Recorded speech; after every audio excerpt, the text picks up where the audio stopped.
Hola y bienvenidos a Cocina lo Nuestro 416. Este día estaremos preparando cebollas curtidas. ¡Comenzamos! Estos son los ingredientes para la receta de hoy. 6 cebollas medianas, 2 cucharadas de aceite de oliva, 4 cucharadas de vinagre blanco, media cucharadita de orégano, un poquito de cilantro y sal al gusto. Las cebollas y el cilantro ya están bien lavados. Lo primero que voy a comenzar a hacer es comenzar a cortar la cebolla. La voy a partir por mitad y la voy a estar cortando como en rajitas. El corte lo vamos a hacer que no nos quede muy grueso, así de grueso. Le arrancamos ese pedacito para que nos quede suelta las rajitas y lo seguimos cortando.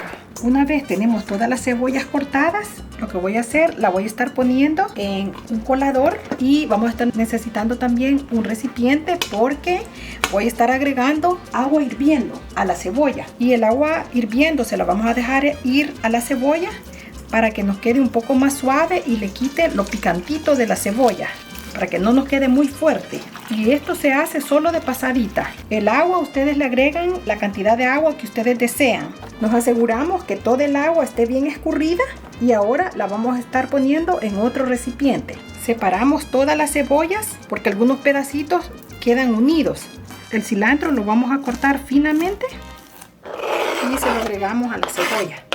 Revolvemos un poquito y le vamos a agregar el orégano, aceite de oliva, vinagre blanco, sal al gusto. Ahora lo vamos a revolver y lo vamos a estar dejando en la refrigeradora por aproximadamente 2 horas. Revolvemos bien todos los ingredientes y esta es toda la receta para las cebollas curtidas. Una receta bien fácil y rápida de preparar. Las cebollas curtidas las podemos utilizar para acompañar para cualquier comida, también en sándwich. Quedan bien sabrosas, les va a gustar. Espero que lo puedan intentar hacer esta receta. Las cebollas curtidas, una vez ya están bien frías, las podemos cambiar a un recipiente de vidrio que tenga tapadera y las podemos guardar en la refrigeradora de 1 a 2 semanas. Y recuerden de dejarnos un like, suscribirse al canal y activar la campanita. Bueno, mis amigos, ahí los dejo con esta receta bien sabrosa y espero les haya gustado. Cuídense mucho y será hasta la próxima. ¡Adiós!